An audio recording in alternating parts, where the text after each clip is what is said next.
এই শালা কোনোদিন সে আগে থেকে খাইতাম না কোনোদিন ছোটবেলায়। এটা তো এরকম ছেলে টক খায়, শালা 20 টাকা না তো পুড়ে যাচ্ছে বুঝলি। এই শালা দোকানে গিয়ে না, এবার আমি চুকি বাড়ি কাম দেখতে গেছি, কাম টাম দিয়ে এবার আমি মানে এসছি স্যার একজন একটা মোটর সাইকেল করে এসে লেবে কিরম খাচ্ছি বুঝলি। আর আমি আর দেরি করে রয়েছি, আর আমার বলতে তুমি খাবে, তাই বলতে আমি তো জীবনে খাই না। বলতে দাদাও ওরা বলে আমার একটা বোতল কিনে দেবে, ওরা চলে গেছে।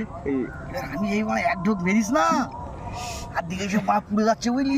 আমি বলি গাড়ি কি খেপে দিস, তার ঠিক কলকাতায় তো কাঁচা বেঁধে দৌড়চ্ছি বুঝলি কারখানায়। সে আমার কাকাকে বলতে চাই আমার মানে কি খেপে দিয়ে সব জ্বালা পাচ্ছে বুঝলি। এরা মারা ভাবছি খাই বেঁধেছি, এরা ভয় খেয়ে গেছে ওরা কি খেপে দে না খেপে দে। এবার কারখানার তোমার কাকা রাজু কাকা হাইক কাকা লাড্ডু কাকা সব মারা গেছে বুঝলি। কারখানার তো সবাই বড় বড় সব লোকেরা গেছে, গিয়ে দোকানে এবার গিয়ে বলছে, দোকানদার তো মানে হেসে গড়াগড়ি খাচ্ছে বুঝলি।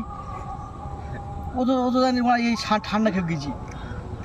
বলছি কি খেপ গেছিস, কাকা যেই বলে ঠান্ডা রোগা তোমার মান সম্মান লেগে গেছে, একটা মান সম্মানের ব্যাপার। আমার বলতে পুকা চোদা গাড়ি মানি চিনে না গাড়ি চল কারখানায় চল, এসে মানে হদ্দমান মেরে গান মেরে তোমার প্রথম এখন ঠান্ডার জন্য মার খেয়ে গেছে। ওরা তো ভালো ছেলে